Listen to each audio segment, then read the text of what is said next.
tudo bem? Boa noite. Meu nome é Suelen Militello e eu quero compartilhar com você, na Palavra de Deus, no capítulo 3 de Segunda Reis, né? No capítulo 4, que é intitulado Eliseu e a Sunamita.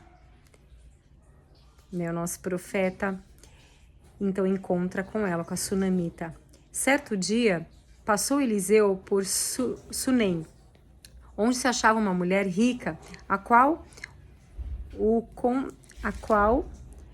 constrangeu a comer pão. Daí, todas as vezes que passava por lá, entrava para comer. Ela disse a seu marido: vejo que este que passa sempre por nós é santo homem de Deus. Façamos-lhe, pois, em cima um pequeno quarto, obra de pedreiro, e ponhamos-lhe nele uma cama, uma mesa, uma cadeira e um candeeiro. Quando ele vier à nossa casa, retirar-se-á para ali. Um dia, vindo ele para ali, retirou-se para o quarto e se deitou. Então disse ao seu moço Geazi: chama esta sunamita. Chamando a ele, ela se pôs diante do profeta. Este dissera ao seu moço: dize-lhe, eis que tu nos tens tratado com muita abnegação. Que se há de fazer por ti? Haverá alguma coisa de que se fale a teu favor ao rei ou ao comandante do exército? Ela respondeu: habito no meio do meu povo. Então disse o profeta: que se há de fazer por ela? Geazi respondeu: ora, ela não tem filho e seu marido é velho. Disse Eliseu: chama. E chamando a ele, ela se pôs à porta. Disse-lhe o profeta: por este tempo, daqui a 1 ano, abraçarás um filho. Ela disse: não, meu senhor, homem de Deus, não mintas a tua serva. Concebeu a mulher e deu à luz um filho no tempo determinado, quando fez 1 ano, segundo Eliseu lhe dissera. Tendo crescido o menino, saiu certo dia ter com seu pai, que estava com os segadores, e disse a seu pai: ai, a minha cabeça. Então o pai disse ao seu moço: leva-o à sua mãe. Ele o tomou e o levou à sua mãe, sobre cujos joelhos ficou sentado até o meio-dia e morreu. Subiu ela e o deitou sobre a cama do homem de Deus, fechou a porta e saiu. Chamou a seu marido e lhe disse: manda-me um dos moços e uma das jumentas, para que eu corra ao homem de Deus e volte.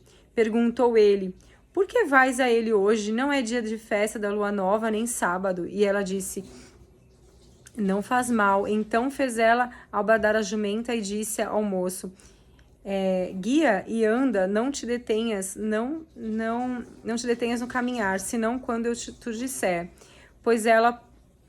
Partiu ela, pois, e foi ter com o homem de Deus ao monte Carmelo. Vendo-a de longe, o homem de Deus disse a Geazi, seu moço: eis aí a sunamita, corre ao seu encontro e diz-lhe: vai tudo bem contigo, com teu marido, com o menino? E ela respondeu: tudo bem. Então a gente vai ler até essa parte e vou explicar um pouquinho para quem não conhece, né, o contexto, né, dessa passagem. Então a sunamita, ela abrigou o profeta que passava ali, né, pelas terras, a propriedade dela. Ela construiu então um quarto e deu então esse abrigo ao profeta, ao homem de Deus. É uma pessoa, então, que a gente percebeu que tinha o temor a Deus, porque tratou tão bem assim o profeta. E o profeta, agradecido, falou: quer que eu fale de você para o rei? O que eu posso fazer, né, para agradecer? E ela não queria nada, ela não pediu nada. Só que, sabendo ele da necessidade, então, que ela tinha de ter um filho, que ela não tinha filho, então Deus, o Senhor, trouxe para ele ali de que ela teria, então, um filho depois de 1 ano. E assim sucedeu. Passou 1 ano e ela teve então um filho. E quando ela teve esse filho, o filho passou mal numa certa situação. Ela colocou ele lá no quarto e ele morreu. E aqui o que ensina muito para nós, né, nessa passagem, é que quando o marido pergunta para ela, não fala o que está acontecendo. E quando, até para o empregado também, né? Aqui ela não fala, então ela não diz o que tá acontecendo, né? Ela diz assim, ela se comporta como se não houvesse nada. E depois até tem um momento onde ela diz que tá tudo bem.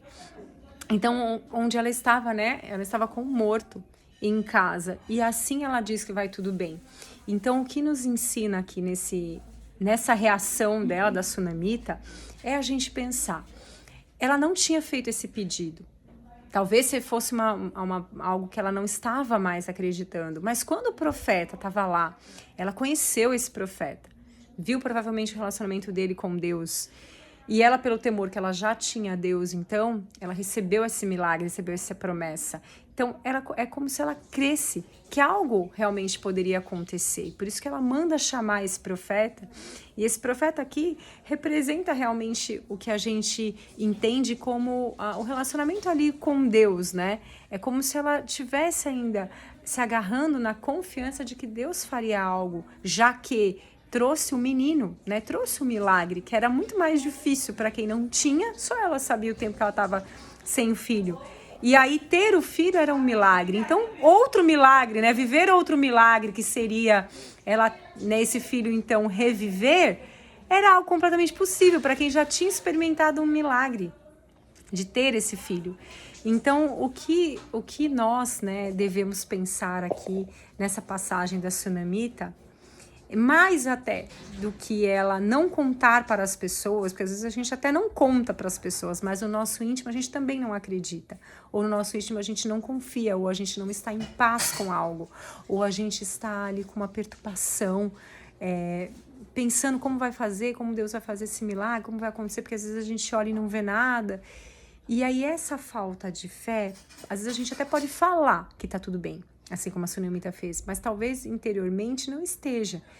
E aí o que agora no meu coração, né, o Espírito Santo bradou mesmo, é que a gente tenha a mesma calma do que a gente fala, né? Então, se a gente diz e consegue profetizar que vai estar tudo bem, que a gente consegue profetizar que Deus vai fazer, que Ele tá no controle, sabe essas frases que a gente faz de jargões, né? Mas se a gente, no íntimo, não estiver confiando, de nada vale, porque a nossa fé, claro, a nossa palavra ela tem muita força naquilo que a gente declara, mas a nossa confiança em Deus, ela está aqui no nosso coração. Tem que estar interna para que a gente não fique perturbado, para que a gente não fique trazendo até enfermidades, porque é o que a gente vai conseguir quando a gente não confia plenamente em Deus, quando a gente não descansa. Por isso que quando o Salmo fala, Ele me faz descansar em pastos verdejantes, não é a gente que vai no descanso, porque o ser humano é ansioso, o ser humano é imediatista, ainda mais a gente nos dias de hoje. Mas é que Ele nos faz descansar, Ele nos ensina a descansar. E esse descanso é você confiar e combinar a sua confiança com aquilo que você diz.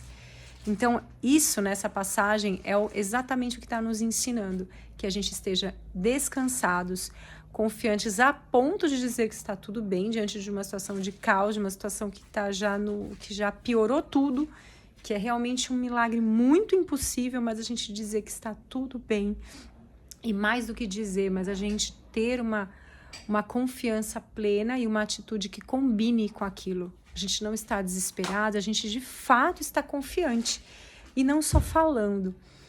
Então, para o nosso dia hoje, né, que a gente possa pedir para o Senhor mesmo ajuda muitas vezes para que Ele acalme, né, a nossa mente, para que Ele nos dê sempre a palavra de conforto para quando a gente ler a Bíblia, para que a gente não saia do descanso que Ele já nos pediu, que eu tenho certeza que você que está pedindo para o Senhor um milagre, Ele já te pediu para descansar nele, já te pediu para confiar, com certeza, eu creio nisso. E às vezes nesse tempo que você está nessa promessa e nesse processo, é justamente o momento em que não consegue às vezes esse descanso, porque fica pensando e matutando e tentando prever como tudo vai acontecer.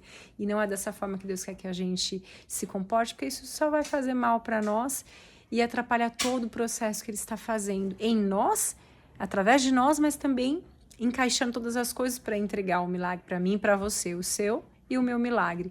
Então, que o Senhor possa nos encher do Espírito Santo de Deus, que a gente tenha toda a paz que excede todo entendimento, para ter a compreensão que Deus está fazendo, que Ele está fazendo, e que Ele vai nos surpreender, e que Ele vai concretizar aquele milagre que a gente pediu, porque Ele é um Pai amoroso, tem prazer em entregar as bênçãos para os seus filhos. E que, acima de tudo, Ele está conosco e Ele está cuidando de nós. Então, a gente tem que estar em paz. Porque o grande eu sou, Deus Todo-Poderoso, Jesus Cristo de Nazaré está conosco. E Deus, estando conosco, tudo vai bem.